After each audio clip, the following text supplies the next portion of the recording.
When coaching our most senior clients here at Reset, we observe that their careers are often in one of two phases. They're either wanting to monetize a legacy of relationships that they've been building over years, even decades, or they're wanting to cultivate relationships that can someday be monetized and that will ultimately define their legacy.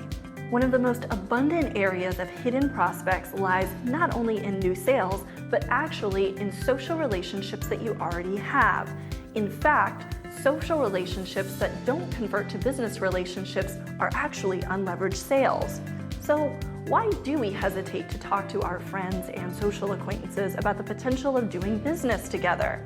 What gets in the way most often is the fear of unintended consequences around rocking the boat in a social situation. We're afraid of embarrassing ourselves or of making things awkward with another person. We're afraid of making our social contact potentially feel used, or we're afraid of creating unnecessary pressure in a social friendship. But what happens when you don't tap the business potential with a social contact?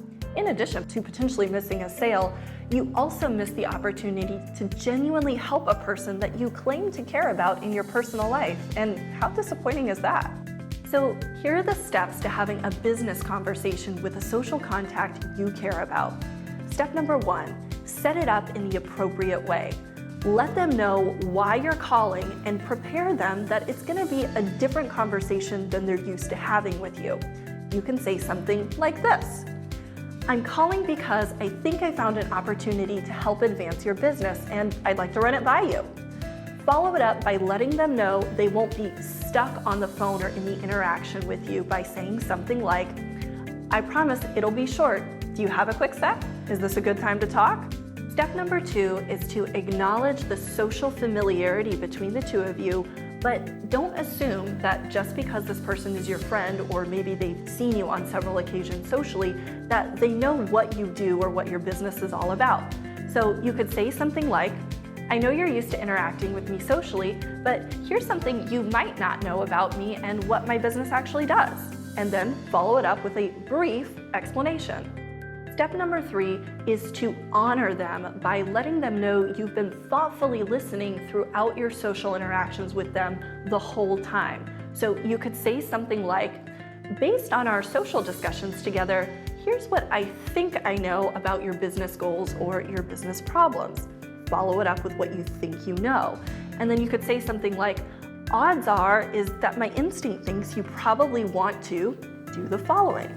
Step number 4 is the important caveat where you're going to shift to allowing them to offer feedback. And you want to know that you aren't presuming you know everything about them, but that you have been carefully paying attention. So you could say something like, am I close? Or is there more? Step number 5 is to show your interest, but without being presumptive that they're interested in return. You could say something like, I'm not sure I can help you, but I think I can, and I would like to. Regardless of the outcome of the conversation, it's always important to close with dignity, both for yourself and for the other person.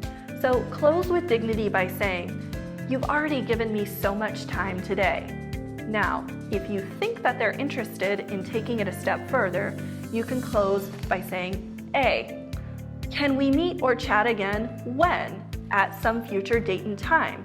This relieves the pressure of them feeling that they have to make an instant decision in that conversation with you and lets them know that you're willing to give them time and space to carefully consider everything that's been discussed between the two of you. Or if you're sensing that they might not be interested, you can choose option B to close with dignity by saying, no worries. I hope you got the message of respect that I care about you and I was thinking about ways to help you succeed. I know we'll see each other again soon. Any direction the conversation goes, one thing is for sure. You will have permanently changed the relationship that you have with this person that goes beyond superficial socializing to really getting to know each other and looking out for each other. This change in the relationship is one of the most valuable things that will contribute to the legacy of how people think of you and your business in the marketplace. We help executives uncover and convert their richest relationships all the time. So if you suspect that there are relationships you could be getting more out of, sit down with us over a private coaching session or connect with us online at resettogrow.com. We would love to help your business go from good to outstanding.